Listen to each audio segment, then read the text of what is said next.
Hola, buenas tardes. Mi nombre es Neus Miró, soy crítica y comisaria freelance y miembro de LACA. La de hoy es la segunda sesión de una serie de seminarios que conforman la formación para este año de 2020 y que vamos a hacer online debido a las circunstancias que todos sabemos. El título de la formación general es de la insoportable ligereza del pasado del arte. La organización de la formación la hemos diseñado Oriol Fondevila y yo misma.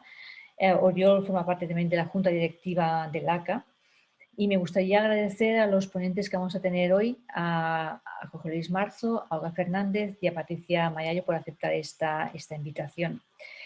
El objetivo de los seminarios de esta formación era abordar una serie de casos recientes donde existe una voluntad y una necesidad, o una necesidad primero y a partir de ahí una voluntad por reescribir ciertos capítulos o ciertos hechos de una historia del arte heredada, bien a partir del texto mismo o bien a partir de otros tipos de proyectos como pueden ser exposiciones o webs o otro tipo de proyectos.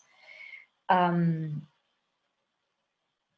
de hoy se titula Historias con la institución arte. Y los ponentes van a ser Olga Fernández, que nos va a hablar a partir de su publicación Exposiciones y comisariado, Relatos cruzados, así también como de otros casos en la que ha estado implicada y ha llevado a cabo, como la exposición Mil bestias que rugen, dispositivos de exposición para una modernidad crítica. Esa va a ser la primera sesión, la primera ponencia, la primera presentación, seguida de la que van a hacer Jorge Luis Marzo y Patricia Mayallo, a partir de la publicación Arte en España, 1939-2015, Ideas, Prácticas y Políticas. La presentación por parte de ellos, no necesita mucha presentación, pero os voy a hacer un apunte muy breve. Olga Fernández López es profesora de Arte Contemporáneo y Estudios Comisariales en la Universidad Autónoma de Madrid y profesora también invitada en el Royal College of Art. Ha hecho toda una serie de estudios comisariales, así como exposiciones, siempre intentando desplegar y abordar una perspectiva historiográfica sobre el tema.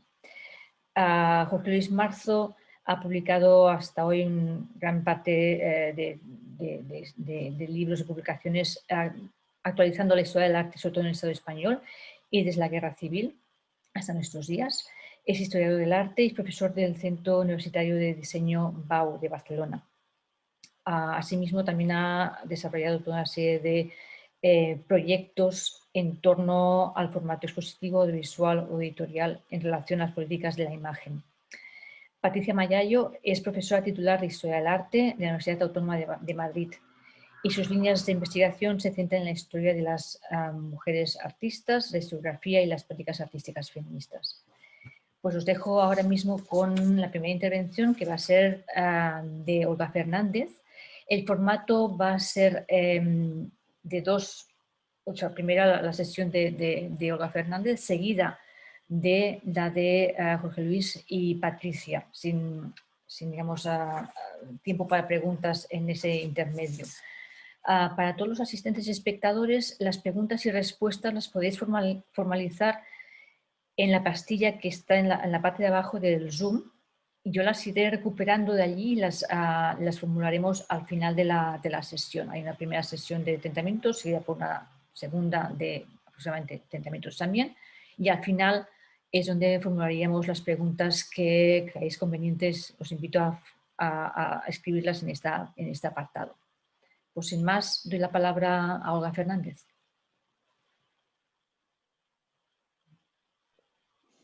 Hola, pues buenas tardes a todos y a todas. Gracias por escucharnos y estar aquí conectados con este medio, y también gracias a la Asociación de Críticos de Cataluña por habernos invitado a esta...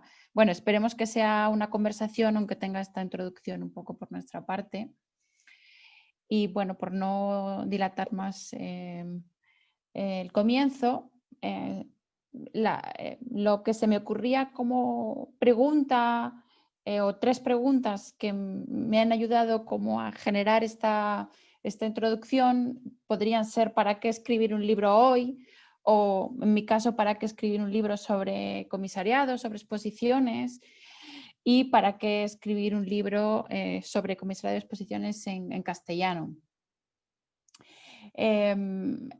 La primera pregunta, más que para qué escribir un libro hoy, trataba de pensar para qué escribir un manual hoy, si es que entendemos que el libro de Jorge y de Patricia y el mío estarían encuadrados entre lo que antes se llamaban pues un libro de referencia, un libro sintético, o como la propia cátedra ha denominado los libros, un libro básico.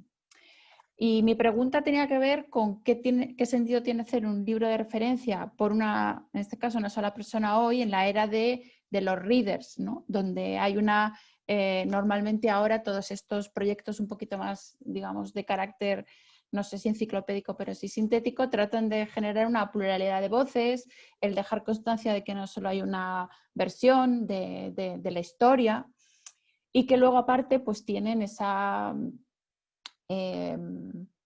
facilidad de ser fragmentados en múltiples PDFs que pues muchas veces son los que nos sirven pues para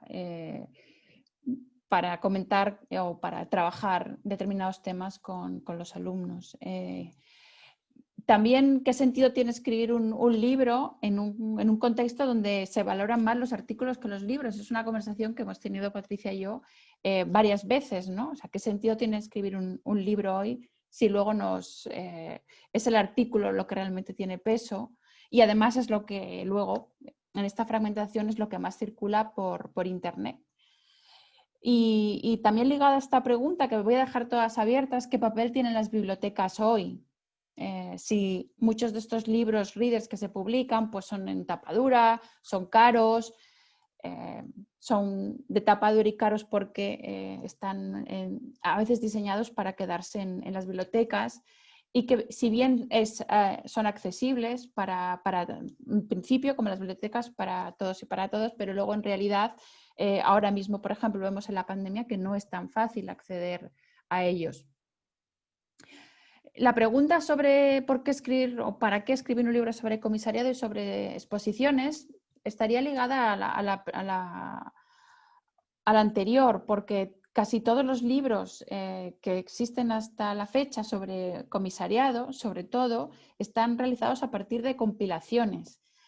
Normalmente pues, son artículos que se reúnen después de un simposio, que ha dado también, como digo, esta pluralidad. Los estudios curatoriales es que compartimos la idea de que tienen un desarrollo propio, pues está realmente basado en un marco historiográfico ya muy predeterminado y muy definido. Quizá la historia de las exposiciones, por ejemplo, en los libros de Afterall, pues trabajan monográficamente algunas de las exposiciones en profundidad, pero bueno, no es lo corriente. Yo la sensación personal que tengo sobre estos libros, pues que en su propia pluralidad de voces lo que acaban generando es una especie de consenso en el disenso, así como lo diría Bourdieu, ¿no? Y que acaban siendo como libros bastante neutrales, ¿no? Que precisamente por tener todas las voces acaban no estando claro dónde está la crítica, y que luego pues tampoco son tan plurales porque acaban creando pues un cierto canon, porque siempre al final acaban escribiendo los mismos, ¿no? Sospechosos habituales en este mundillo. Esto sin hablar pues de la preponderancia del inglés. Realmente casi todos los libros están en inglés en el ámbito comisarial, un poquito francés, un poquito en alemán y algo en América Latina, que también se ha acercado un poco a este debate, pero de manera un poco dispersa, en el sentido de que son textos más cortos y circulan también de una manera más fragmentada. Y otra sensación un poco general, esto lo pongo un poco también de fondo para tratar de explicar cuáles son algunas de las motivaciones que me ayudaron a hacer el libro es un cierto pues, presentismo. No sé si es tanto un interés por lo contemporáneo en este sentido, sino más bien la idea de que cada vez que se empieza el debate, se vuelve a contar una y otra vez, es como una reinvención de la rueda constante, y se reconstruye la historia, pero se reconstruye siempre la misma historia, como si a cada generación le interesara olvidar lo que había conseguido la generación anterior. Y bueno, sobre por qué escribir un libro en castellano, bueno, pues yo creo que este sí que tiene una respuesta un poquito más clara, quizá pues debido a la carencia o a la escasez de estos textos que hay en castellano. Y mi idea era un poco sistematizar cuáles han sido estos principales debates, un poco para poder avanzar y no estar siempre dando vueltas sobre lo mismo. Entonces, quizá también el libro tiene un punto de partida que puede ser una premisa, y es que el campo de los estudios curatoriales se ha autonomizado un poco de la historia del arte, quizá porque su objeto pues, se puede perfilar de manera más específica, las exposiciones o los proyectos curatoriales, incluso proyectos editoriales que se mezclan, o educativos con lo comisarial, y bueno, pues han emprendido un camino propio. Entonces, retomando una posible historia que estaba pues dispersa, atomizada, donde las fuentes estaban en muchos sitios, a veces pues para algunas partes del libro pues he tenido que acudir a debates que había habido, por ejemplo, en la antropología, o determinadas exposiciones que se han visto desde un punto de vista más histórico o desde ámbitos no solo, vamos a llamar, disciplinares, sino también de marcos teóricos, ¿no? Algunos abordajes que se han hecho desde el feminismo, desde la teoría post o decolonial. Entonces, bueno, había una gran cantidad como de fuentes. Y bueno, mi idea ha sido como coserlas un poco, ¿no? Ordenarlas, ponerlas que tuvieran como un espacio común para poderse encontrar. Y también me ha inspirado mucho, y eso hablaré un poco después, en pensar cómo los artistas han propuesto modelos también para desordenar algunas de las historias. Entonces, esa mirada artística, bueno, luego lo comentaré, me ha ayudado para hacer el libro, aunque luego está oculto y no se termina de ver. Una de las cosas que me preguntaba Neus era pues, el problema de las imágenes. En realidad, en las exposiciones más clásicas, las exposiciones de vanguardia, el libro trata un poco del siglo XX, pues hay muy pocas, siempre salen las mismas la típica exposición de la Feria Dada, pues son siempre las mismas porque no hay otras. No hablamos en un primer momento de que interesara mucho lo que luego vamos a llamar display. Entonces se repiten bastante al principio. No he podido encontrar más imágenes porque no las hay. Y si las hay, pues bueno, he tratado un poco de rescatarlas y crear a la vez un cierto ensayo visual. Sobre todo me he centrado mucho, he tenido especial cuidado en que ir un poco contra este síndrome de fotografiar las salas vacías, que sería como yo lo pienso como en un contexto de documentación pues más museológica, ¿no? Como les interesa a los museos guardar su propia memoria, y a mí justo pues me interesaba lo contrario, ¿no? Siempre sacar fotos donde se viera gente haciendo cosas en las salas, y bueno, en la medida que he podido pues lo he tratado de hacer, no siempre fácil. Y con respecto a una de las indicaciones que tiene la estructura de esta colección, que es incorporar al final de cada capítulo pequeños fragmentos de textos que hagan alusión a los debates que se están tratando, pues también he tratado de que no fueran muy conocidos. He hecho un esfuerzo grande de traducción.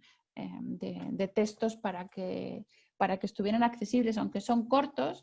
Y la verdad he de confesar que esta búsqueda me lo he pasado muy bien y bueno, creo que ha quedado también como la típica parte del libro que puede parecer como al final de cada capítulo un apéndice, pero luego yo invito a aquellos que se lo leyeran a que se sumerjan un poco en estos textos porque realmente dan el tono de lo que se está pensando en una determinada época en un determinado lenguaje, que no es el que tenemos ahora. Entonces, bueno, pues es un ejercicio también un poquito dejar hablar quizá a las fuentes por sí mismas. Voy a enseñar así un poco el libro, voy a ver si se ve bien, que es un poco, porque también estábamos hablando un poco de la materialidad, ¿no? No sé si en contra del PDF, que todos lo usamos, pero bueno, por darle también valor al tener el libro en las manos. Y quería contar un poco que el libro no salió a la primera.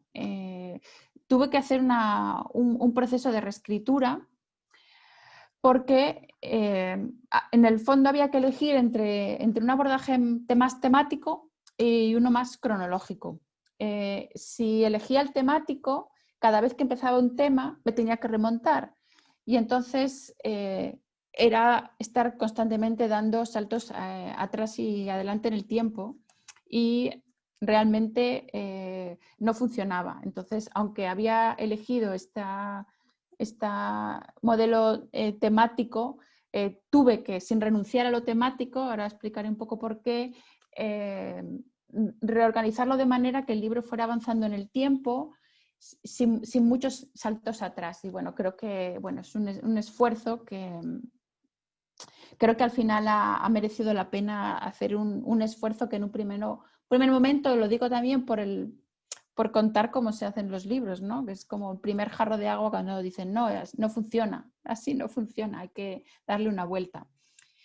Y también tenía una resistencia a someterlo mucho al marco cronológico porque no quería que fuera un libro que se atara a una cierta teleología, ¿no? De el comisariado nace aquí y se dirige hacia, o su último fin es, sobre todo tenía una idea fija en la cabeza, que era de contar relatos que no todos pasaran por que finalicen en el comisariado independiente o un comisariado muy autoral.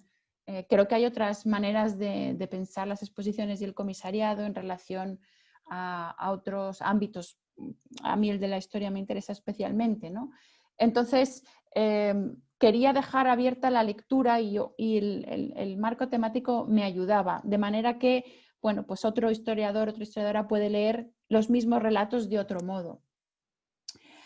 Y quizá la característica más mía también del libro es que trataban de entrelazar la historia del comisariado, que puede tener su propia genealogía, su propio proceso, y la historia de las exposiciones. Y yo quería hacer una historia unificada como una trenza, porque los comisarios hacen exposiciones y las exposiciones están hechas por comisarios, entonces, aunque se pueden abordar por separado, para mí era una trenza que se puede hacer y deshacer. De manera que a través de estos pequeños como pues estrategias, trataba, si no de que funcione modularmente, al menos sí en mi cabeza, pudieran irse otras personas incorporando nuevas historias en ese posible esquema. Y bueno, pues un poco voy a compartir la pantalla para ver un poco el índice, a ver si se veía un poco más claro, ¿no? Tiene una estructura en 6 capítulos, pero cada uno de esos capítulos tiene como subcapítulos o, bueno, secciones, de manera que yo pensaba como en esta estructura un poco más modular, ¿no? Que aquí cualquiera podría como meter otra exposición posible en este relato. bueno, pues es un poco la idea que me ha acompañado.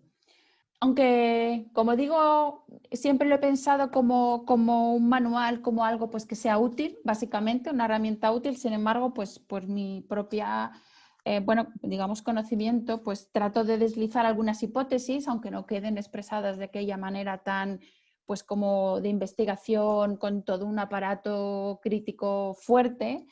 Pero bueno, así un poco por encima, pues diría que una de las hipótesis que trato de asentar, esta sí que la tengo de manera bastante explícita, es una idea de ir contra la teleología del cubo blanco, como que todo el arte moderno estaba encaminado hacia la resolución en ese espacio de exposición, pues apolítico y descorporizado. Bueno, pues yo creo que a lo largo del siglo XX han ocurrido muchas cosas y que, bueno, esto del cubo blanco pues también es una figura que se puede historizar. Hay muchas políticas espaciales, un poco sería como el capítulo primero.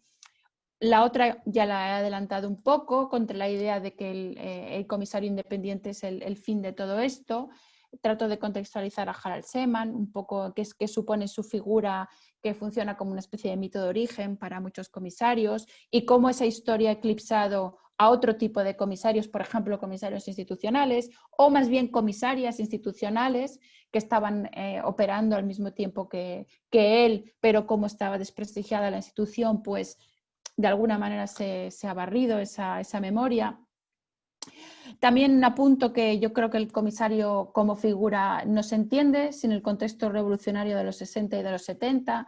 Aquí, aunque bueno, tengo un capítulo que liga más arte e historia, realmente creo que hay que proyectar esta figura contra un fondo histórico bastante preciso, ¿no? Que es un poco el ciclo de revueltas de los 60 y los 70. Bueno, tengo otro capítulo también sobre cómo los relatos curatoriales en general pues son eurocéntricos y que las exposiciones, entre comillas, internacionales pues nunca lo fueron tanto. El quinto capítulo más bien trata de alguna manera poner en cuestión esta idea de que los 80 fueron una década conservadora y que hubo un retorno al orden. Bueno, sí, fue una década muy conservadora, no en todos los países, y que es precisamente en esta década donde se sientan las bases del comisariado contemporáneo, en parte por el ejercicio grandísimo de deconstrucción museística que se está haciendo desde otras disciplinas y también desde la historia del arte y desde dentro de los propios museos, donde, por ejemplo, pues se llama a artistas a intervenir en las colecciones, se critica el sistema de los objetos, también es una década de desarrollo de las prácticas site-specific, una dimensión urbana del comisariado, en muchos países mucho activismo. Y luego también, pues un poco como eje con la Bienal de La Habana, como esa reconversión de las bienales modernas en bienales contemporáneas. Y luego ya el último capítulo que está dedicado un poco a cómo, bueno, también pongo un poco en cuestión cómo esta reacción de los comisarios de los 80 que defienden y se sienten herederos de los 70 y de la crítica institucional y que se ven a sí mismos como comisarios muy políticos, en realidad pues están sometidos al neoliberalismo y a la industria cultural y que operan en unas contradicciones grandísimas. Y como complemento a este libro, también me había pedido Neus que comentara un poco el marco en el que se gesta esta exposición que comisarié, que es Mil bestias que rujan, que tengo aquí también el catálogo, que tiene así también esta preocupación un poco por la multiplicidad de imágenes, no contar siempre pues como una sola imagen representativa, y que tuvo lugar en el Centro Andaluz de Arte Contemporáneo, y que cuando pues, su director, Juan Antonio de Álvarez Reyes, me dijo, ¿por qué no haces una exposición sobre la exposición? Un poco pensando, yo creo, más en la crítica institucional, hacer como una autopsia de qué es una exposición. Yo realmente, que estaba a la vez escribiendo el libro, pues no podía separarme de la historia. Entonces, al final, pues le di una vuelta y al final pues quedó una exposición que no era tanto una historia de las exposiciones, sino cómo la historia queda atrapada en la presentación, lo que llamo la presentación pública de las obras, que pueden ser exposiciones, pero también colecciones, cómo se dan a ver conjuntos de obras o cómo se reformulan las exposiciones a través de libros. Y aquí sí pude mirar más las exposiciones a través de los ojos de los artistas. Entonces, bueno, yo había hecho una investigación anterior sobre exposiciones de artistas y en este caso, más que pensar en proyectos de artistas que hacen museos, por ejemplo, me interesaba ver artistas contemporáneos que trabajaban sobre colecciones preexistentes. Y entonces ya no solo quedaba ahí atrapada la historia, sino también un poco la mirada del artista. Y entonces, bueno, cada uno de los proyectos pues funciona un poco como con una, bueno, yo lo llamaba como una muñeca rusa. Yo mirando la obra de un artista que contiene otras obras, ¿no? Entonces, pues se ponían en juego varias temporalidades, ¿no? La de la colección, la del artista, la de la propia exposición. Y de alguna manera sería como un suplemento de lo que justo el libro pues no podía tratar, ¿no? Que era esta visión desde los artistas. Y bueno, más o menos yo creo que con esto puedo acabar mi intervención para poder luego hablar. Tendré que dejar más tiempo para hablar. Muchas gracias, Olga. Pues pasamos a la presentación de Jorge Luis y Patricia. Recordaros simplemente a los espectadores que podéis formular preguntas en la pastilla de abajo del Zoom, donde pone preguntas y respuestas, no en el chat. Y las recuperaremos luego al final de las dos presentaciones. Pues te paso la palabra, Jorge y Patricia, los dos. Bien, pues si os parece empiezo yo. De todas formas, Jorge y yo vamos a intervenir juntos porque evidentemente pues, escribimos el libro juntas y por tanto no tendría sentido que interviniésemos separadamente. Primero, por supuesto, también quiero dar las gracias a la Asociación Catalana de Crítica de Arte por invitarnos y a todas las personas que están asistiendo hoy y también por darnos la oportunidad de volver a reflexionar sobre un libro que es de 2015, es decir, evidentemente no hace muchísimo tiempo que se publicó, pero sí el tiempo suficiente como para poder mirarlo un poco retrospectivamente, ¿no? Y hacer un balance 5 años después de, bueno, de cuál fue el origen del libro y cuáles pensamos que han podido ser la influencia o impacto que ya ha tenido, pero también quizá las limitaciones visto el tiempo transcurrido. Yo quería empezar a hablar hablando de un poco de la genealogía del libro y por eso intervengo yo primero en este aspecto, porque estuve más presente en lo que eran los primeros orígenes del libro. Este libro proviene de una historia muy complicada. La editorial Cátedra ya al parecer desde hacía muchísimos años, tenía la intención de incorporar a su colección manuales de arte cátedra. Lo enseño por si alguien no ha visto el libro. En este caso sí que pertenece a una colección que directamente se denomina Manuales de Arte Cátedra, que es una colección muy antigua. Todas las personas que hemos estudiado historia del arte, pues en algún momento hemos consultado los manuales de arte bizantino, etcétera, de cátedra. Y ellos tenían la sensación de que era necesario contar con un manual de arte contemporáneo español que no existía en la colección, y también conforme fue avanzando el tiempo tenían la sensación de que el propio concepto de manual iba variando con respecto, pues iban pasando los años. Parece ser que hubo muchos proyectos frustrados para hacer este manual, es decir, en un momento dado, según tengo entendido, se encargó a a Bonet, no Bonet Correa, sino su hijo, no recuerdo ahora el nombre, se me ha ido de la cabeza, bueno, que fue director del Museo Reina Sofía. Juan Manuel Bonet, en efecto, en un momento dado se le encargó a Juan Manuel Bonet hacer el libro, no llegó a buen puerto. También hubo otras personas a las que se propuso el encargo que también en origen iban a hacerse cargo y tampoco llegó a buen puerto. Yo creo que ya es toda una idea quizá de lo que comentaba Olga, ¿no? Cuando una se pregunta qué sentido puede tener escribir un libro hoy, pues más aún qué sentido puede tener escribir un manual o embarcarse en una apuesta que es de muchos años y muy larga, ¿no? En un momento en el que parece cada vez más casi que el libro se está quedando como un objeto obsoleto. En cualquier caso, cuando yo aparezco en todo este proceso es en un momento en el que Juan Antonio Ramírez era director de las colecciones de arte de cátedra y él también tuvo mucho interés en revitalizar ese proyecto porque pensaba que era importante contar con un libro de estas características. Y en ese momento contactó con 4 personas que éramos Jesús Carrillo, Javier San Martín, Javier Hernando y yo misma, para que abordáramos entre los 4 el proyecto, ¿no? Con la idea de hacer un manual pues relativamente plural en el que interviniesen 4 personas.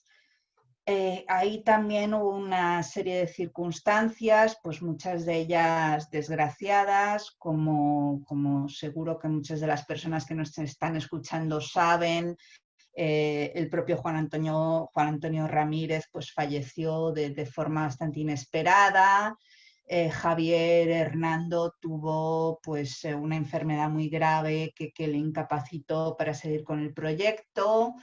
Jesús Carrillo en ese momento fue nombrado jefe de programas del Museo Reina Sofía, con lo cual evidentemente no tenía tiempo para escribir un libro de estas características. Y bueno, y otra vez parecía que era un proyecto frustrado, ¿no? Hasta que hablando con el editor de cátedra, el editor tenía muchísimo interés en que se llevara a cabo el proyecto, yo también pensaba que era importante y yo me ofrecí a pues decir, vamos a intentar repensarlo y ver con quién se podría escribir, ¿no? Y en ese repensarlo y ver con quién se podía escribir, yo la verdad es que inmediatamente pensé en Jorge Luis Marzo, ¿no? Porque me parecía que era una de las personas que más había contribuido en los últimos años a revisar críticamente la historia del arte en el Estado español y que también lo había hecho de forma bastante pionera.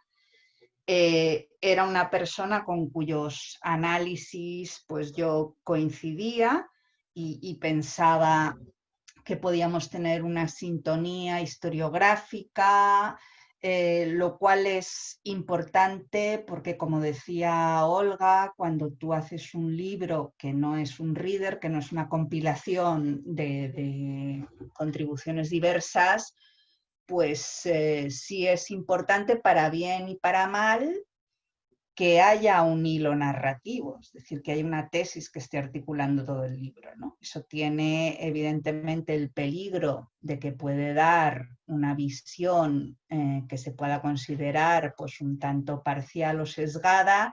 Yo creo que no hay aproximación a la historia del arte que no sea parcial o sesgada, ¿no?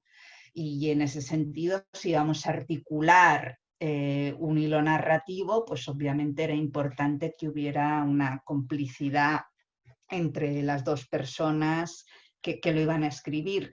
Tengo que decir, por otra parte, que yo a Jorge en aquel momento no le conocía personalmente, es decir, solo conocía sus escritos y su trabajo, que admiraba mucho, pero bueno, también es verdad que fue un poco un riesgo porque podríamos habernos llevado fatal o no habernos entendido o haber sido incapaces de llevar a cabo el proyecto. Que no ha sido el caso. Que no ha sido el caso. No fue el caso, ¿no? Entonces, en ese momento, cuando se incorpora Jorge y cuando reformulamos todo el proyecto, y claro, todo esto para decir que no solo cambian los autores, sino que también conforme va pasando el tiempo, obviamente cambia el punto de vista desde el que vamos a escribir el libro, ¿no? E incluso Jorge y yo, pues evidentemente no hubiéramos escrito el mismo libro si ese encargo se hubiera producido pues 10 años antes o 15 años antes, ¿no? Y bueno, en ese momento es cuando se incorpora Jorge y cuando repensamos un poco dónde estamos y de dónde partimos, porque sí que hubo una reflexión, yo creo, importante por nuestra parte en un inicio de dónde nos situábamos, ¿no? Y cómo nos situábamos dentro de una serie de debates historiográficos más o menos recientes que se habían producido en el Estado español. Y yo no sé si tú ahí quieres quizá, Jorge, intervenir un poco y describir cómo fue ese proceso. Bueno, ante todo, muchas gracias a la asociación, a la ACA también por la invitación. Un placer estar con vosotras. Y gracias también a Patricia por la introducción y, bueno, y por meterme en este follón, porque si no hubiera sido por ti ya no hubiera sido posible. Es curioso porque también a veces recuerdo, antes de nada, ¿no? Estoy empezando a recordar los dolores de espalda, la de horas que uno se tira haciendo esto. Esas cosas no las contamos nunca, Olga o Patricia, no las contamos nunca, ¿no? Pero realmente es un esfuerzo, yo creo, enorme, ¿no? Al menos para mí lo fue, en el sentido además de que, bueno, pues de que exige una disciplina muy grande también, ¿no? La coordinación, naturalmente, pues con la compañera, en fin, esto lo digo solamente como un paréntesis, pero que no es un paréntesis pequeño, es un paréntesis grande que creo que todas las personas que se dedican a hacer un libro de esas características deben tener presente. Y después hay otra cosa también, antes de entrar en lo que comentaba Patricia, el hecho también de que este libro, si lo hubiéramos hecho en los años 80 o 90, cuando no había internet, ¿qué hubiera ocurrido, no? Es decir, nos hubiera obligado, pues imaginaos, ¿no?, a ir a todas las bibliotecas, a meternos en archivos, etcétera. Y afortunadamente yo creo que toda la producción historiográfica reciente de los últimos 15 años prácticamente se ha producido con concomitancia total con Internet, ¿no? Y eso realmente facilita mucho el trabajo. Esto es enormemente importante decirlo porque es así. Y después también subrayar los miedos que uno tiene cuando empieza un proyecto así, porque claro, uno, o al menos yo, desde luego, no lo conozco todo, ni mucho menos, ¿no? Y entonces, pues tienes miedo siempre a lo mejor de decantarte hacia aquello que más conoces, o de no interpretar apropiadamente lo que lees sobre lo que no conoces. En fin, lo digo porque hablo un poquito de la dificultad que esto supone. Pero ya siguiendo un poco el hilo que me tiende Patricia, justamente el hecho de poder disponer y de tener cerca un conjunto fenomenal de debate historiográfico reciente fue realmente, yo creo, para nosotros sensacional, fue muy importante. Esto es, en los últimos... Naturalmente siempre ha habido dentro de la historiografía española personas, movimientos colectivos, tendencias, ¿no?, ámbitos concretos, contextos universitarios que han marcado un poco la pauta a la hora de pensar qué es producir arte en el contexto español, ¿no? Después también tenemos que tener presente otra cosa importante. Esto era relativamente fácil hablar de España hasta los años 80, pero a partir del Estado de las Autonomías ya no es tan fácil, porque además se abren toda una serie de cánones y relatos que tienen que ver con cuestiones identitarias, el arte catalán, el arte vasco, el arte gallego, etcétera, ¿no? E incluso dentro de cada comunidad, naturalmente, hay muchas escuelas diferentes. Conforme intentar encontrar el hilo conductor de todas ellas, pues complica un poquito la cosa, ¿no? Y precisamente después entraremos, si acaso, si tenemos tiempo, un poquito más sobre la españolidad de la propia historiografía de arte español, ¿no? Que en el fondo yo creo que Patricia y yo lo veíamos siempre como un objetivo que teníamos que no desmantelar, pero sí poner unas herramientas encima de la mesa que pudiéramos construir un tipo de utensilio diferente, ¿no? Es decir, intentar cuestionar precisamente un ámbito que en España ha sido muy importante, que es esa españolización de la producción cultural. Respecto justamente a ese debate historiográfico, creo que una de las cosas que teníamos claras a Patricia y yo era una necesidad de desinstitucionalizar la historiografía tal y como la conocemos. De hecho, una de las cosas fundamentales que teníamos, sobre todo desde los años 60-70, era que una enorme parte del cuerpo intelectual de la Academia de la Historiografía de Arte Española era puro ministerio. O sea, es decir, había una especie de vinculación salvaje, hablando claro. Ya no solamente en el franquismo, pero sobre todo en la democracia. Es decir, en los años 80 y 90, buena parte de los programas que se llevaron a cabo por parte de los ministerios y después en las comunidades autónomas, ahí se produjo unas sinergias que dieron origen a libros que todos conocemos, pues de Paco Calvo Serraller o de Juan Manuel Bonet, etcétera, que intentaban construir un relato de la producción en España que en realidad primero anulaba o oscurecía, no anulaba, digamos, ensombrecía de alguna manera una producción muy grande que se había producido fuera de esos ámbitos tan institucionales, que estaban más bien vinculados a las micropolíticas, estaban vinculados a los colectivos. Es muy interesante analizar estos grandes manuales, ¿no?, que, por ejemplo, Paco Calvo había hecho para Europalia o que había hecho para las grandes exposiciones que se produjeron justo cuando España se adhiera a la Unión Europea, que no sé si sois conscientes, pero España dedicó muchísimos millones a hacer grandes exposiciones para explicar la historia del arte español y justamente siempre acabábamos con ese relato de genios, de grandes obras, de grandes galerías y de alguna manera pues no se planteaba todo un universo, o sea, se planteaban las setas sin hablar del musgo que hace posible el surgimiento de esas setas, ¿no? Y yo creo que eso fue uno de las cosas que nos ayudaron muchísimo. Naturalmente, todo esto no hubiera sido posible sin los esfuerzos, por ejemplo, de proyectos como Desacuerdos, ¿no? Desacuerdos fue un proyecto en el cual estábamos muy cerca todos y todas, que las que estábamos de alguna manera intentando cuestionar los instrumentales que heredábamos de la historia del arte más académica, y bueno, pues fue una explosión, o sea, fue casi un cierto vértigo. Y lo digo en el sentido de vértigo porque se produjeron muchísimas polémicas y hubo mucho debate y no fue fácil y se crearon enemistades y fue, yo creo que una plataforma a partir de la cual muchísima gente joven nos enseñó muchísimas cosas. Y podemos repasar, estoy pensando en Desacuerdos, o podemos ir caso a caso, pero también pienso en Impasse, por ejemplo, ¿no?, que fue un proyecto que se hizo en Cataluña y que también aportó una nueva mirada historiográfica a casos muy concretos, muy puntuales, no solamente ya de artistas, sino incluso un poquito más allá. Y eso es lo que también me gustaría subrayar, que ya nos acercamos más bien a un espacio que ya está fuera de la historia del arte y nos acercamos más bien a una especie de ciencias de la imagen, o con lo que en Estados Unidos se llaman estudios culturales, ¿no? Estoy hablando de CEAR, la revista que tenía Artelecu, una revista también muy importante porque allí se produjeron una serie de debates que ya no iban más allá de lo identitario, iban más allá, y se abrían plataformas sobre nuevas reflexiones sobre lo técnico, esa mutación, que en el libro lo estudiamos, esa mutación que va de, digamos, las simples tecnologías a los ingenios, que llamaríamos ingenios de producción, ¿no?, que es un cambio importante. Estoy pensando en CEAR, me acuerdo de los debates feministas, por ejemplo, o los primeros debates queer que se produjeron, se hicieron en CEAR. Estoy pensando, por ejemplo, en Papers d'Art en Girona, ¿no? Estoy pensando en Transversal.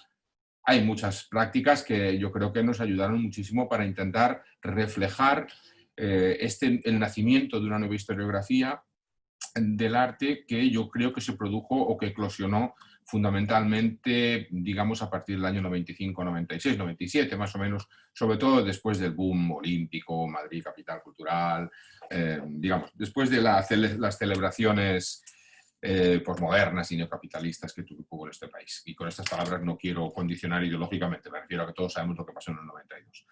Después también, yo creo que también hay figuras que nos ayudaron mucho y que algunas son un poco desaparecidas. Yo siempre admiré muchísimo aquel libro que seguramente hemos leído todas, ¿no?, de Gabriel Ureña. ¿Os acordáis de aquel libro de Istmo, de 1982, ¿no? Un libro completamente desaparecido, o sea, y es un libro fundamental, es el libro que yo creo que no tendrá una gran influencia, pero en cambio cuando lo miramos con la distancia te das cuenta de que esos personajes que precisamente de alguna manera atisbaban lo que 20 o 30 años después los jóvenes historiadores y las jóvenes historiadoras tiraron adelante, pues es muy relevante. Estoy pensando también en personas con una gran trayectoria, como por ejemplo Estrella de Diego, ¿no? Estrella de Diego tiene unos fundamentos historicistas determinados que puedes o no compartir, pero abrió las puertas de una manera sensacional a intentar ya no pensar en las artistas mujeres, sino en el arte en la que las mujeres participan, es decir, en el sentido de que hay una condición muy específica que no solamente en la producción hecha por mujeres artistas, que no es solamente un reflejo que se produce en el arte, sino que va mucho más allá, desborda las cuestiones artísticas, y Patricia en este sentido a mí me ha enseñado montones de cosas, ¿no? Patricia ha estado, podría contar, vamos, podría dar un máster ahora mismo, Patricia, de esto, pero el hecho de eso, de todas las líneas feministas que se han ido produciendo en el pensamiento español, y como algunas sí y otras no han ido cosiéndose, ¿no?, en el mundo del arte. Yo creo que una cosa importante del libro, no sé si me estoy enrollando, si no, Patricia, me cortas, que ya me conoce. Una de las cosas importantes del libro es sobre todo intentar generar unas líneas que reflejen claramente cómo el arte se ha desbordado, y el arte se ha desbordado en un sistema productivo, y en realidad también cómo ese desbordamiento ha afectado al arte. Es decir, yo creo que esto es muy importante tenerlo presente. En los últimos 20 años la estética ya no es, digamos, el sol que ilumina el arte, sino la estética es el sol que ilumina todo el sistema. Y por lo tanto ese desbordamiento, esa desaparición de fronteras, yo creo que hubo un esfuerzo muy, muy grande por parte de Patricia y mío de poder manifestarlo allí. ¿Y cómo os lo vemos? Pues por ejemplo el análisis de políticas culturales. Es decir, vengo un poquito a poneros ejemplos de ese tipo de historiografía que abre las puertas ya no solamente a entender qué es la producción cultural o la cultura, sino qué ocurre en la sociedad también y cómo eso se desborda en el mundo del arte, ¿no? Políticas culturales, por ejemplo, los estudios de género, naturalmente, estudios de archivo, que Olga, por ejemplo, ha apuntado hace un momento, estudios de transversalidad, o quizás lo más importante, y esto es muy importante, los estudios culturales, que en España llegan muy tarde, ¿no? Pero esos estudios culturales finalmente también han eclosionado en formas productivas historiográficas súper interesantes. Yo creo que una de las cosas también que el manual intenta soslayar, bueno, intenta de alguna manera poner coto, ¿no?, es esa historia del arte basada en la identidad nacional, basada en la belleza y basada en la plusvalía. Eran los tres grandes pivotes de la historia del arte, ¿no? Es decir, la historia del arte, como los artistas españoles. Siempre me acuerdo aquello que decía Miguel Unamuno, ¿no? Y otros tantos, ¿no? Pero Miguel Unamuno es lo más relevante, diciendo: el español, si se quiere manifestar, lo tiene que hacer a través de la pintura. Es decir, a ver. Bueno, Alfonso Guerra dijo lo mismo: le das a un español una guitarra y se arranca por soleares, ¿no? Entonces, esa idea de que hay una especie de culturalismo propio en la identidad española y que el arte es casi consustancial a ser español. Todo eso yo creo que teníamos, vamos, ganas de intentar deshacerlo y demostrar que existe una enorme producción cultural española que no pasa por ahí, que no tiene que ver con argumentos de belleza y que no tiene que ver con argumentos de plusvalía. No es que estemos yo particularmente no estoy en contra de que un artista triunfe en el mercado, pero no puede ser el único argumento para que pueda salir en un manual. Y bueno, un poquito solamente para intentar seguir la pregunta que nos lanzaba Patricia, era fundamentalmente eso, dialogar con estas nuevas generaciones, ¿no?, que nos habían aportado todo este montón de cuerpo hermenéutico, o sea, instrumental realmente muy, muy rico. Y básicamente también una pregunta que quizás ahora va a salir un poquito más adelante, cuando hablemos un poquito de la orientación y la estructura del libro, que era, yo creo que es una pregunta que desde el primer momento teníamos clara Patricia y yo, ¿no? ¿Se puede dividir la producción de arte en España entre lo que ocurrió durante la dictadura y lo que ocurrió después de la dictadura? Porque el libro es 1939-2015, así que del 39 al 77, 78, que se produce la ley de amnistía y la Constitución, realmente es la mitad, ¿no? Entonces, ¿podemos establecer claramente ese corte que una parte enorme de la historiografía española ha intentado hacer?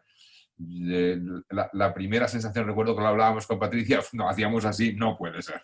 Es decir, no, habrá que coserlo de otra manera. Y ese fue un poco el esfuerzo que yo creo que en el que nos embarcamos, ¿no?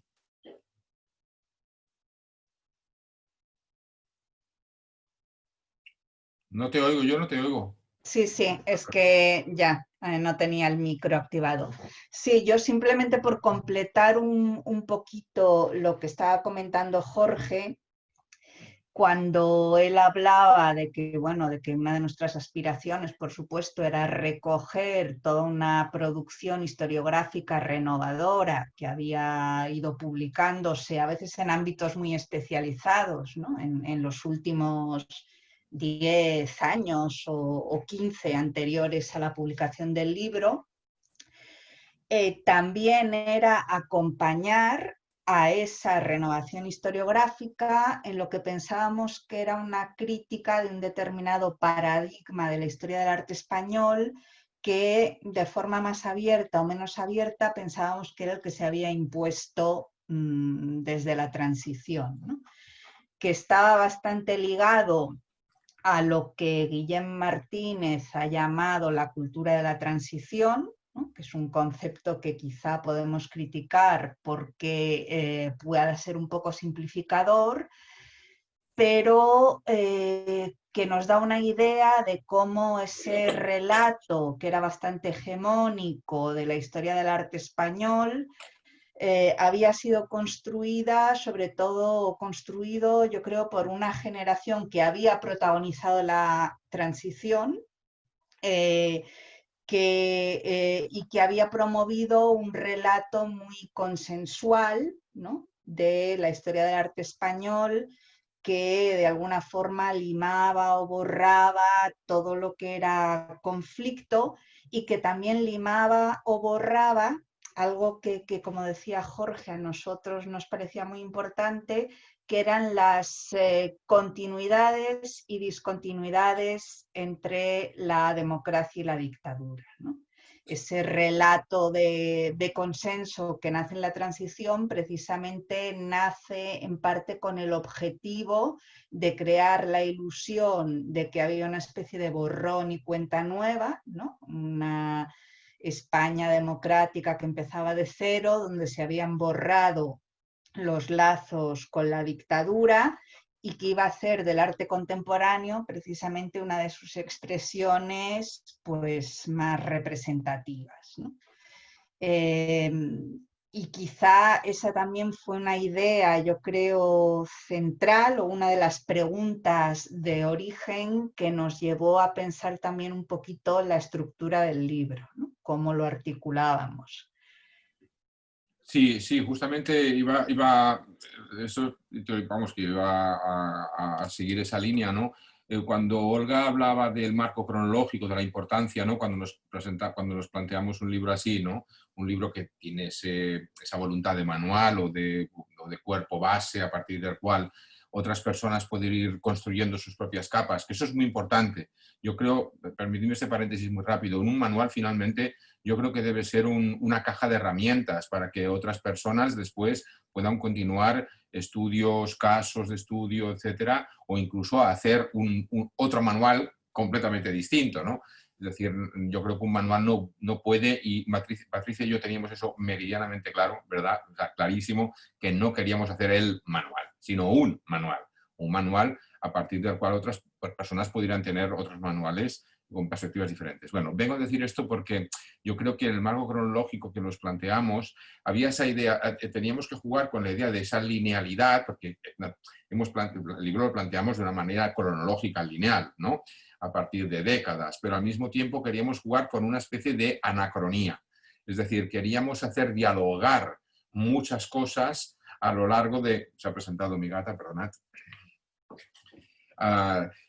Queríamos hacer dialogar esa linealidad, pero justamente intentando espejar o reflejar muchas de las cosas que ocurrían a través de las décadas y que parecía que no fueran visibles, ¿no? En ese sentido, creo que Patricia y yo teníamos la voluntad de aplicar más, sobre todo, un concepto de imaginación, tal y como lo cuenta Charles Baudelaire, ¿no? La imaginación es la habilidad o la capacidad para revelar la relación oculta de las cosas. Y había muchas relaciones que habían quedado ocultas precisamente por ese retrato impuesto desde la transición, ¿no? En esa cultura de la transición que intentaba desdibujar ciertas continuidades. Así que ese marco cronológico, había que mantenerlo de alguna manera para mantener pues, una cierta consistencia, pero al mismo tiempo generando esta especie de conexiones que aparentemente podrían parecer que no eran útiles y yo creo que se revelan enormemente útiles, ¿no?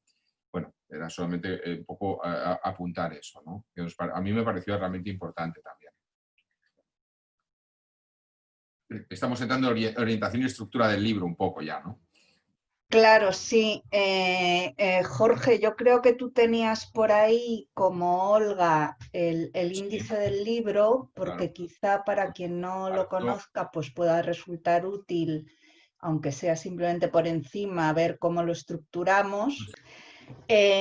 Bien, partiendo de la base de que evidentemente el libro tenía que tener una estructura cronológica, porque era muy difícil en un periodo tan largo plantearse otra cosa, porque además también pues el libro cumplía una misión de querer ser, bueno, yo creo que tenía una doble misión, quizá hablaremos de eso al final. Por una parte, tener un carácter introductorio que refleja pues esa identidad de manual, ¿no? De ser una puerta abierta, una puerta de entrada, como decía Jorge, una caja de herramientas para personas que quieren introducirse en la historia del arte contemporáneo español, pero también poder apelar a lectores más especializados que en determinado momento pues, pudieran sentirse interesados por pues, a lo mejor determinados capítulos o determinados debates que también se planteaban en el libro.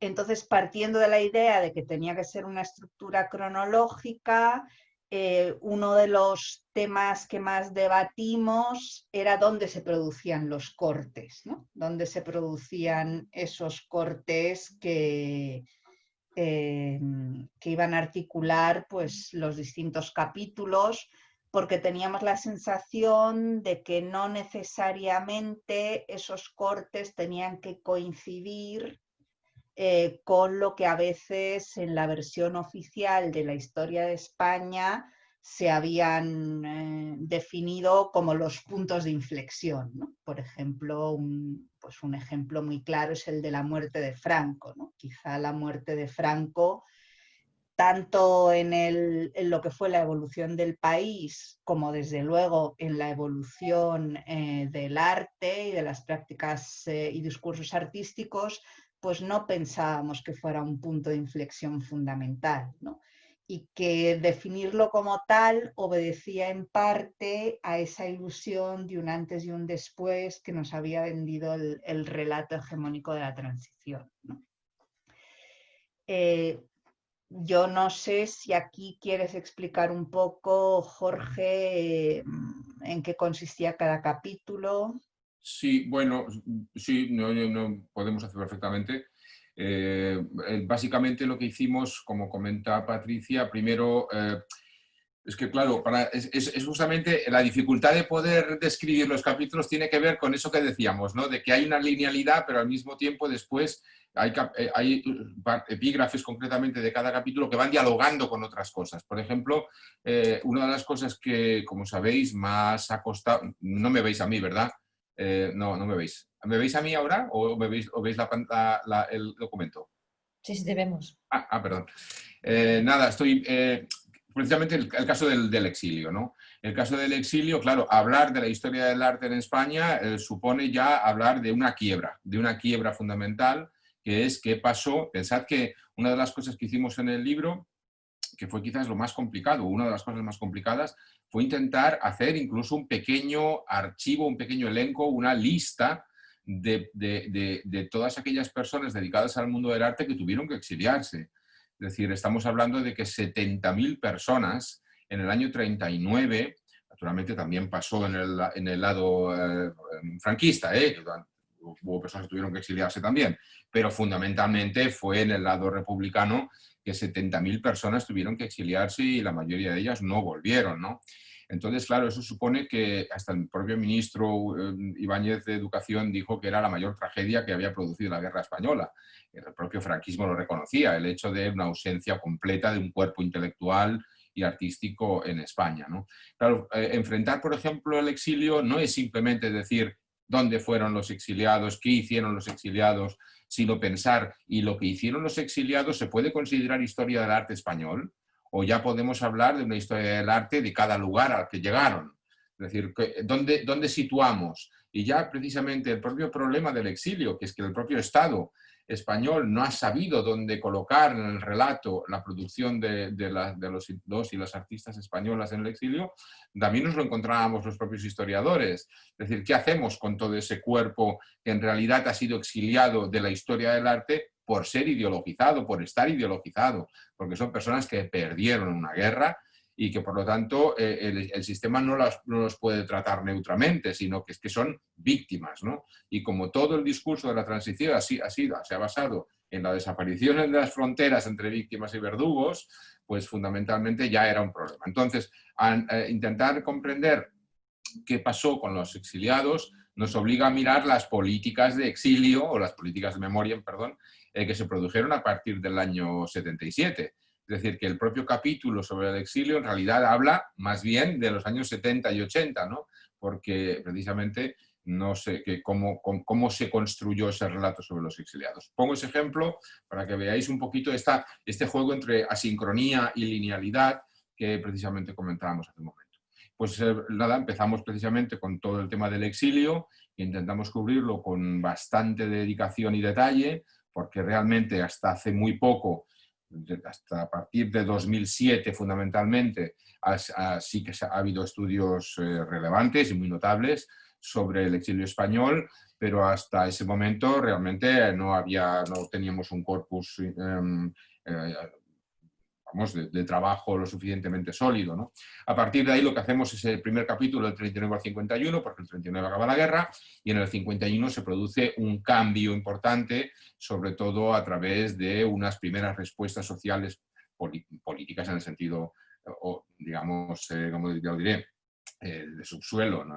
Casi, desde luego, no muy vistosas, pero sí que se producen ciertos cambios y sobre todo la aparición de una política cultural de Estado que lo que hace es cooptar abiertamente toda la producción de vanguardia que en aquellos días estaba empezando, había eclosionado ya en Barcelona y en Madrid en parte, y que se hará suyo el régimen.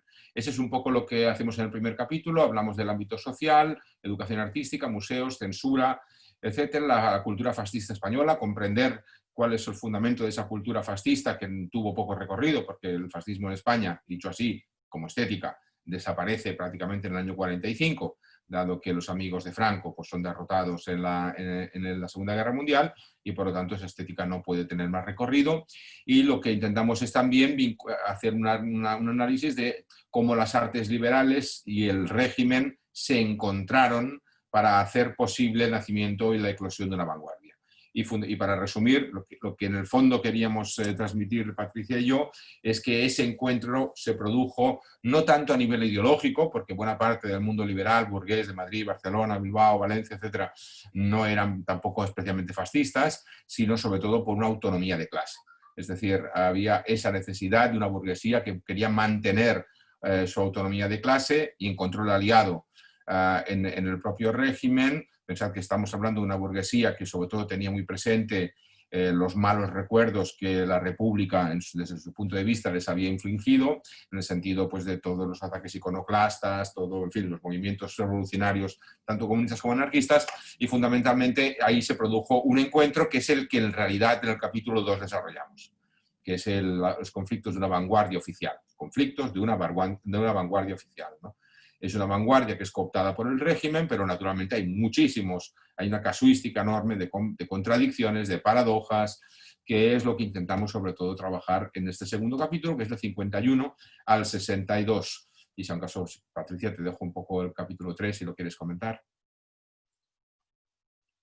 Sí, el capítulo 3 arrancaba en el 62, que nos parecía una fecha importante, aunque evidentemente el hecho de marcar fechas tan precisas no deja de ser un ejercicio artificioso, ¿no? Porque las fronteras cronológicas y los cambios históricos no se realizan en un año en concreto, pero sí que sirven como para dar unos marcos de referencia a los lectores del libro y las lectoras El 62 nos parece una fecha importante porque es el año de, por ejemplo, las huelgas obreras en Asturias, y es un año en el que sí hay un cierto cambio, tanto a nivel de la sociedad española, ¿no?, donde se empieza a hacer mucho más visible ya la disidencia frente al franquismo, como en el propio terreno del arte, ¿no?, donde ya también unas determinadas voces disidentes pues empiezan a hacerse visibles y se empieza a articular un cierto discurso de oposición al franquismo que se hace mucho más visible, ¿no? También, como a lo largo de todo el libro, pues hemos querido poner de relieve, como decía Jorge al principio, la importancia de toda una serie de manifestaciones que tradicionalmente se habían considerado periféricas o que ni siquiera habían sido contempladas, como por ejemplo la contribución de las mujeres artistas, de los discursos feministas, y también toda la contribución de los conceptualismos y el arte experimental, ¿no?, que tuvo muchísima importancia en su época y que sin embargo también había sido bastante olvidado, ¿no?, incluso ignorado en esos relatos oficiales que se construyen en la transición o después de la transición, donde se privilegiaba casi exclusivamente la pintura y la escultura. Y yo creo que cualquiera que haya crecido en los años 80 recordará cómo ibas a un museo y solo había pintura y escultura. Es decir, yo hasta muy tarde, salvo quizá por haber leído pues, el libro de Simón Marchand-Fils, ¿no?, y alguna referencia similar, pues prácticamente no había oído hablar de los encuentros de Pamplona, ¿no?, o de, yo qué sé, Muntadas, o del seminario del Centro de Cálculo de la Universidad Complutense de Madrid, ¿no? Y todas esas prácticas y manifestaciones que se habían ido recuperando y poniendo, bueno, y visibilizando en los años anteriores a la publicación del libro, pues nos parecía también muy importante recogerlas. Sí, y bueno, quizás estirando un poquito esto y yendo rápidos porque el tiempo se nos va, me parece, ¿no? Neus, tú nos dices, ¿eh? Sí, sí, va muy rápido, va muy rápido. Bueno, básicamente el capítulo cuarto lo hacemos partir del 73, y el capítulo cuarto y el capítulo quinto, perdón, el capítulo cuarto en concreto lo que nos interesaba era dos cosas, muy rápidamente. La primera era intentar demostrar que durante la transición se había vendido esa idea de que en los años 70 se había producido una especie de nihilismo, ¿no?, que la juventud de alguna manera había desconectado de esas voluntades de cambio político que venían de la izquierda, que había luchado contra el franquismo, y que de alguna manera es como que se habían perdido en el famoso término de pasotismo y de ese nihilismo democrático, etcétera, ¿no? Y yo creo que ese capítulo estábamos como muy interesadas en intentar demostrar que era todo lo contrario, que durante aquellos años había eclosionado unas formas realmente, en algunos casos muy radicales, de producción colectiva, de cambio de la razón de la plusvalía, de que los problemas de los que se ocupaba la producción creativa ya no estaban vinculados a un formalismo, en fin, sobre la belleza, etcétera, etcétera, sino que se estaban produciendo cosas absolutamente muy importantes que en su momento podían haber cambiado los años 80. Es decir, podían haber cambiado la forma en que los 80 y los 90 finalmente se produjeron, pero que fue anulado en su momento por los años 80. Es decir, los años 80 acabaron con todo este potencial que en los años 70 se produjo. Y naturalmente pues, podéis encontrar tanto todo el mundo de la contracultura, de los cómics, de los fanzines, todo el mundo de la movida, que es un análisis que dedicamos muchas horas a hacer para intentar contextualizar apropiadamente qué ocurrió, ¿no? Y naturalmente pues, los ecologías, los feminismos, la aparición de nuevos formatos técnicos como por ejemplo el vídeo, etcétera, que transformaron enormemente la forma en que muchos artistas de todo el país enfrentaron su realidad circundante. No, y lo digo así, su realidad circundante, esas micropolíticas, ¿no?, laborales, sexuales, de género, etcétera, que fueron realmente muy, muy interesantes en los años 70. En el capítulo quinto y sexto se llama Quimeras y Resistencias, 82-92, es lo 82 es cuando el primer gobierno del PSOE y el 92 esas Olimpiadas, y lo que hacemos es repasar por un lado las quimeras, esas quimeras de una política artística de Estado. Por ejemplo, pensad que España tenía 7 museos en 1977, hoy tenemos 168, no tenemos parangón en el mundo entero, no somos los champions, pero había que construir esta nueva democracia a través de una organización museística que de alguna manera civilizara a la gente. Es decir, que la domesticaran en el sentido democrático, que aprendiera la gente los valores de la educación, del arte, de la cultura, etc. Y bueno, si en 1977 solo iban el 10% de los españoles y las españolas a los museos, el año pasado el informe del Ministerio decía que solo el 10% va a los museos españoles. Así que hemos gastado 50.000 millones de pesetas en estos 40 años y no hemos conseguido una ciudadanía más interesada en los museos. Así que esa es una cuestión que nos planteábamos claramente. El triunfo, el interés del gobierno y de las instituciones adláteres de intentar que un tipo de pintura triunfara. Y aquí básicamente lo que me gustaría resumir es que en los años 80 se produce una cosa, es un poco el punto bisagra de toda la investigación, ¿no? España siempre se ha movido, es esa linealidad sincrónica que nos interesaba, que comentábamos antes, la que realmente se manifiesta en los 80. Toda la historia del arte de España, no tenemos tiempo de dedicar a esto, pero toda la historia del arte de España ha sido antimoderna. Ha sido antimoderna. Después nos hemos encontrado con que esa antimodernidad se convirtió en un valor positivo, ¿no? Y ese valor positivo fue una especie de contramodernidad celebrada en los años 20 y 30 por todos los intelectuales españoles, que vuelve a triunfar en los 80 con la posmodernidad. Y en todo ese camino, la modernidad, ¿dónde está? Es decir, somos antimodernos, somos contramodernos, somos posmodernos, y realmente cómo definimos la modernidad. Y por lo tanto eso nos plantea un problema fundamental.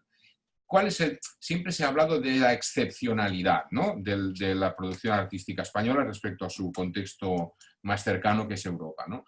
Entonces la cuestión es ¿por qué somos excepcionales, ¿no? ¿Cuál es el punto? ¿Dónde está esa excepcionalidad? Por un lado, España es el país que más ha gastado dinero en arte de toda Europa, pero en cambio, por ejemplo, los efectos de ese dineral no se pueden ver, los artistas no están considerados en el extranjero como debían por esa inversión. Al mismo tiempo, la excepcionalidad de una cultura que ha tenido que luchar contra la dictadura, etcétera, debería haber dado un tipo de resultados que precisamente no han sido esos. Era un poquito cuestionar ese espacio que siempre ha sido muy delicado a la hora de pensar qué es, que básicamente tiene que ver con esto. Si España no nos ha ido bien con la democracia, si no nos ha ido bien con la justicia, si no nos ha ido bien con todo esto, nos queda la cultura. Pero claro, la cultura, convertirse realmente en ese espacio de política, ¿no? Precisamente lo que hace es desideologizarse y convertirse en un patrimonio mismo como instrumento de Estado. Y eso fue un poco lo que en el fondo queríamos transmitir, no simplemente como un cuerpo ideológico, sino a través de las casuísticas, a través de los ejemplos que encontramos, ¿no?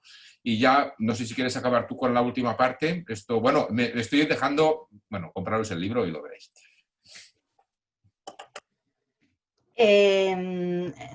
Sí, bueno, la última parte se basaba, es decir, el año 92 nos parecía muy importante porque de alguna forma era un antes y un después, ¿no? Una especie de explosión de una noción de entusiasmo, ¿no? Y de una visión mercantilista del arte que se había impuesto en los años anteriores, pero también era el inicio de un cierto declive de ese modelo y de una serie de cambios que intentamos esbozar ahí.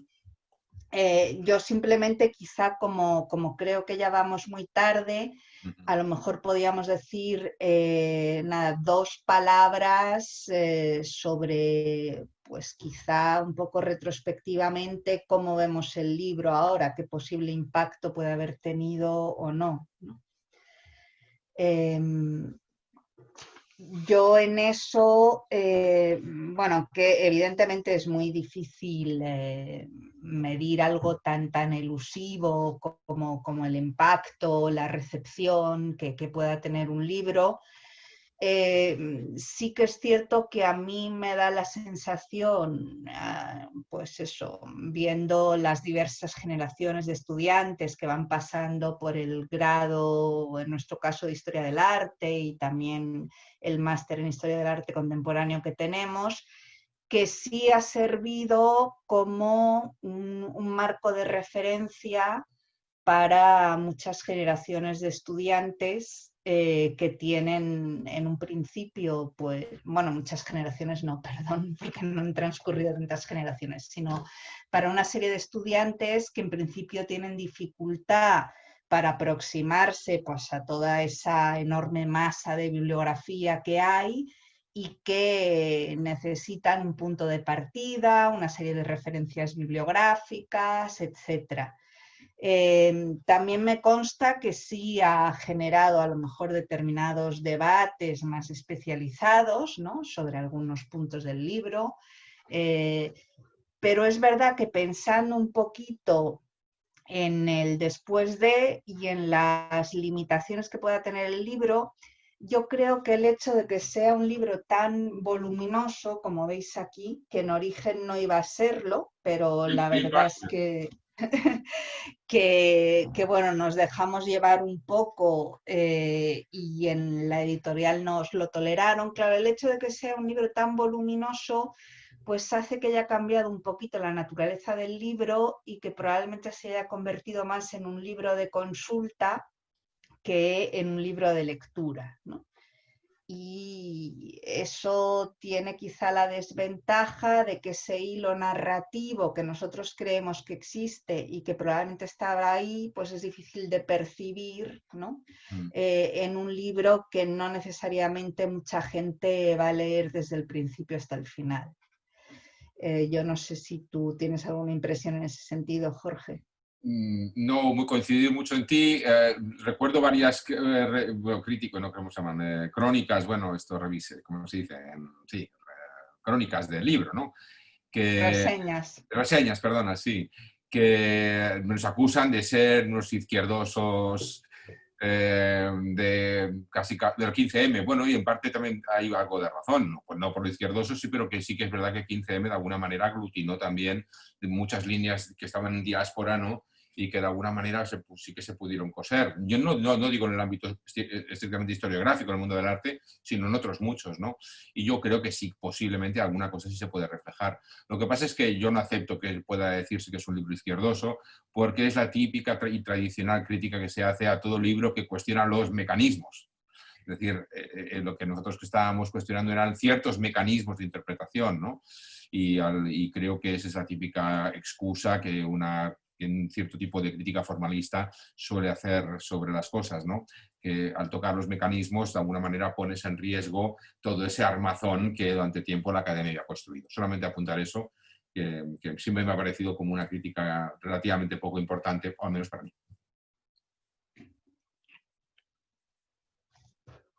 Muchas gracias.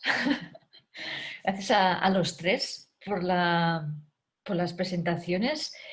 No veo ninguna pregunta de la audiencia, del público. Animo a los que nos están viendo a formular algunas. Ahora se abriría, digamos, el debate entre todos. Yo os voy a hacer un comentario a Patricia y a Jorge.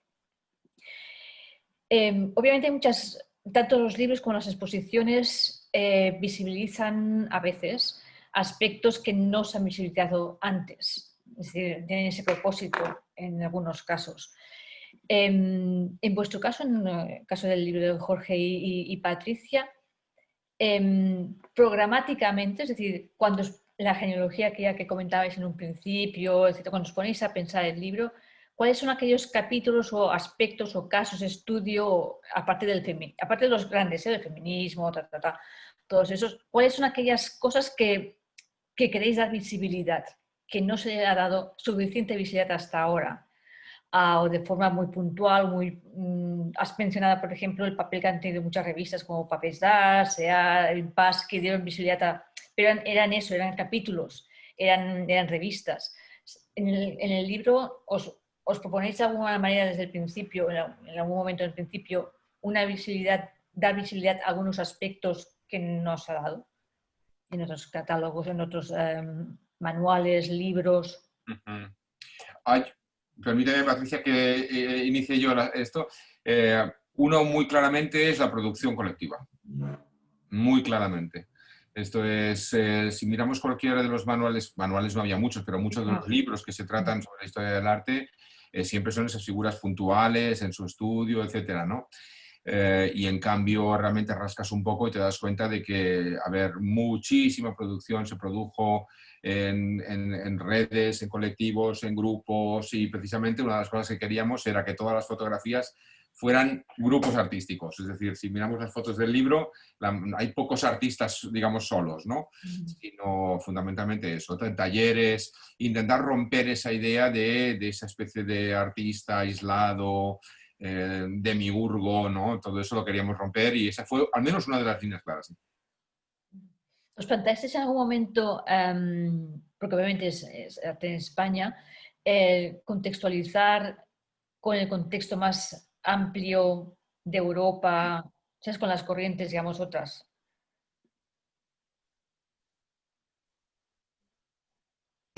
Bueno, sí, claro, eso está presente en el libro. Evidentemente, España no estaba aislada y, de hecho, uno de los temas de debate que subyace, en el fondo, tiene que ver también mucho con un debate interpretativo sobre el que yo creo que Jorge Luis ha reflexionado muchísimo, que es la supuesta excepcionalidad española, ¿no? Hay un determinado relato que en realidad pues viene desde bastante antiguo, quizá incluso desde el 98 o mucho antes, ¿no? De que España había perdido el tren de la modernidad, de que era un país anómalo dentro de lo que se concebía como el destino hegemónico europeo. Y esa sensación de una anomalía evidentemente se agudiza todavía más por el hecho de haber tenido una dictadura durante 40 años, ¿no? Entonces, ese debate entre el carácter excepcional, ¿no? o normalizado, ¿no? del arte español, ¿no? Es un debate que está muy presente, ¿no? Y evidentemente que solo se entiende si tú encuadras lo que ocurría en España dentro de un contexto más internacional y más global, ¿no? De hecho, todos los capítulos empiezan con una sección específica que es precisamente situar la década, etcétera, en relación a todo el contexto tanto europeo como en su momento latinoamericano, especialmente durante el franquismo, como internacional. Todos los capítulos empiezan con esa sección y hay muchas secciones que lo que hacen es dialogar precisamente con, no solamente con movimientos que hay fuera, sino también, a partir sobre todo de los años 70 y 80, también hay muchos artistas que vienen a España, artistas de extranjeros, y que marcan mucho de las cosas que ocurran aquí, muchísimo. Otra de las cuestiones que además me interesaba que comentabais, que introducíis todo lo que son las políticas culturales. Es decir, cómo eso se incorpora a la historiografía del arte, ¿no? Es decir, ese elemento, ¿cómo lo introducís o a partir de qué influencia, a partir de qué... No solamente los contextos sociopolíticos y socioeconómicos, es decir, las políticas culturales, ¿cómo las incorporáis, digamos, al discurso? Bueno, yo creo que incluso ya el título del libro, el libro se llama Arte en España 1939-2015, Ideas, Prácticas Políticas, ¿no?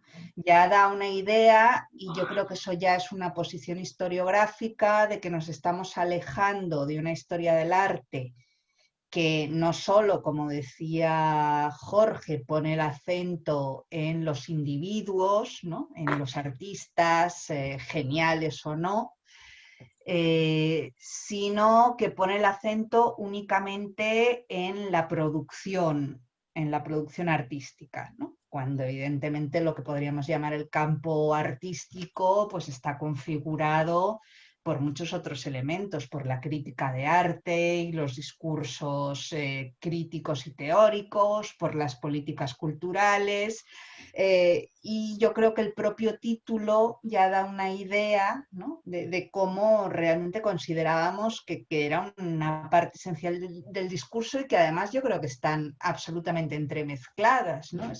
Es imposible concebir, pienso yo, las prácticas artísticas sin enmarcarlas en unas políticas culturales y sin ver cómo dialogan con toda una crítica, un discurso crítico que se está construyendo en el mismo momento. De hecho, muy a menudo las políticas culturales, de hecho, enmarcan las prácticas artísticas a veces. Es decir, en España especialmente, además. Ahora mismo es bastante flagrante, es decir, hay toda una serie de políticas de subvenciones, de becas por comunidades que hace que los artistas solamente se muevan en ese ámbito geográfico. Cataluña, Madrid, País Vasco, y luego lo ves en los currículums de todos los artistas, de cómo se mueven, y luego ya hay otra beca que les permite ir a Berlín o a Londres. Es decir, pero que realmente cómo se están moviendo los artistas, cómo están produciendo, ahora mismo está súper enmarcado por las políticas de subvenciones y becas, ¿no?, que se están lanzando esas políticas. Absolutamente, sí, tienes toda la razón, Neus. De hecho, yo creo, no tenemos tiempo ahora, pero vamos, el tema de la política cultural es en este país especialmente relevante para los historiadores también. Yo creo que el caso de Olga, incluso me gustaría preguntarle también, ¿no? Porque de hecho su investigación tiene mucho que ver con esas políticas culturales de visibilidad, ¿no?, de cómo se construyen esas políticas de visibilidad. Pero antes de nada, decir, por un lado, la política cultural de España no ha sido la política de la cultura, ha sido la política. Es decir, eso es muy importante. Es en la cultura en donde se han creado una enorme parte de lo que es el relato identitario español. En otros países se produce en otros lugares. En España ha sido a través del arte y, por lo tanto, es una política de Estado. Al mismo tiempo, en un país en donde la capacidad de la burguesía ha sido bastante pequeña a la hora de crear sus propios marcos de trabajo. Y por último decir que precisamente en el libro Patricia y yo estábamos muy interesados en contar cómo a partir de los años 90 desaparecen las políticas culturales de la subvención para dar paso a las políticas culturales de la inversión, que es un cambio de modelo brutal, enorme y que nos afecta a todas de una manera directísima. Mira, donde estamos donde estamos precisamente por este cambio que ha habido, ¿no? Sí, yo quería en este sentido preguntarle a Olga, porque claro, un aspecto, y de ahí pues las limitaciones que lógicamente ves con el tiempo que pueda tener lo que has escrito. Uno de los aspectos más interesantes, pero que nosotros no pudimos tratar en profundidad y al que yo creo que aludimos pues, de forma más o menos tangencial en determinados momentos del libro, es el papel que han cumplido los discursos comisariales también en la gestación de determinados paradigmas, ¿no? Que ya digo que aludimos a ello, pero no lo hemos podido tratar en profundidad. Entonces, yo quería preguntarle a Olga, claro, aunque tu libro, Olga, no versa específicamente sobre el caso español, ¿no? Pero sí sé que tienes pues, un conocimiento profundo de cómo se han ido construyendo determinados relatos o discursos comisariales en España. Si podrías hacer una reflexión en ese sentido, ¿qué papel piensas que han jugado dentro de las políticas culturales? Bueno, pues efectivamente es algo que está por hacer. No está escrita esa historia. Yo diría un poco por enlazar con lo que planteáis, una idea que yo no sé cómo decir, defiendo hace mucho tiempo, y es que justamente en ese periodo, por ejemplo, de la transición entendida un poco más allá del 82, las exposiciones anteceden a los museos. O sea, es realmente a partir de los 90 finales donde se empiezan a surgir todos estos museos como setas. Pero las grandes políticas culturales, al no haber infraestructuras o las infraestructuras que habían eran muy anómalas, es decir, que a lo mejor había una exposición como 100% que se hacía en una iglesia reconvertida o en una galería, entonces al final no estaba esa, digamos, esa institucionalización del arte a través de los museos, y se planteó, para empezar, toda la revisión, yo creo, de los artistas de la vanguardia histórica entran a partir de las exposiciones, por exposición Dalí, exposición Picasso, que son aquellas que se convierten un poco también en blockbuster, ¿no? de ese momento, la gente como que peregrina, ¿no? A ver esos Picasso a las exposiciones, al MEAC, etcétera, o a la Biblioteca Nacional. Entonces, o sea, el que abre la puerta justamente a esa historiografía que se genera en la transición son las políticas culturales expositivas. Es decir, que hay pues, el papel de Carmen Jiménez, etcétera, que ha sido bastante tratado, ¿no?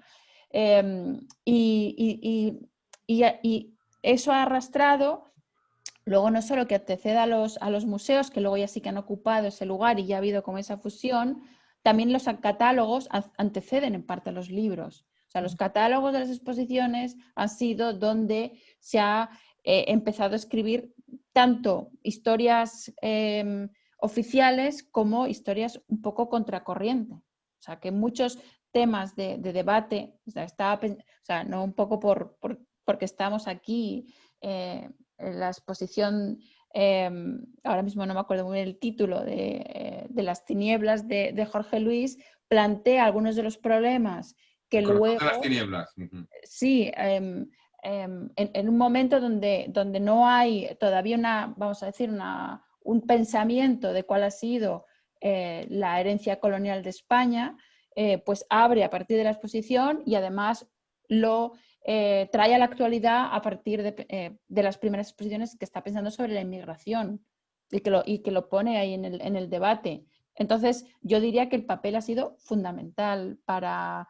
Como suplantando en parte los museos y el trabajo que tenían que haber hecho con sus colecciones y por otro lado los catálogos, a veces pues con esos catálogos aparatosos que había de historias oficiales o de historias que no contaban nada realmente, o sea, pero que impresionaban porque eran llenos de imágenes y contextos muy, no sé, que no decían nada, pero que luego yo también defiendo que ha habido una generación de comisarios que, es decir, que también estoy pensando, pues Patricia, que ha trabajado con Juan Vicente Aliaga, ¿no? Para otra serie de temas, que realmente han sido a través de justamente en ese momento, que abren vías a través de las exposiciones.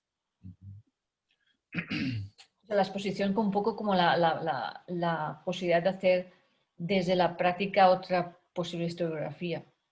Sí, yo creo que han suplantado durante mucho tiempo, pero yo también tengo una idea que repito mucho, y es que justo como en nuestra generación, como se abrieron muchos espacios, yo creo que mucha gente abandonó la universidad y entró a ser pues crítico, comisario, y bueno, ahí yo creo que se perdió un poco... o sea, se ganó por la parte de las exposiciones, pero costó un poco que arrancaran toda esa nueva generación de la que hablaban Patricia y Jorge Luis, que luego ellos han podido, de alguna manera, con la que han podido dialogar. Sí, yo siempre he pensado también que, de hecho, ganamos muchos comisarios y comisarias desde los años 90, pero proporcionalmente perdimos a un gran número de críticos y críticas. Es decir, el hecho del acceso masivo que el hecho de tener tantos museos y centros abrió las posibilidades enormes de que muchos talentos pudieran manifestarse en términos comisariales, pero precisamente después eso fue también un hándicap a la hora de hacer discursos críticos que pudieran de alguna manera pues enriquecer la historiografía misma, ¿no? Vale, pues lo vamos a dejar aquí. Muchísimas gracias a todos, a todas. No he visto ninguna pregunta por parte de la audiencia, pero emplazo a la audiencia, al público, a todas a la próxima sesión, que va a ser el 24. O sea, el martes que viene. El título es las historias del arte, con Pello Riaño y Isabel Tejeda. O sea que muchas gracias a todos y nos vemos a las 6 la próxima semana, el martes. Muchas gracias. Adiós.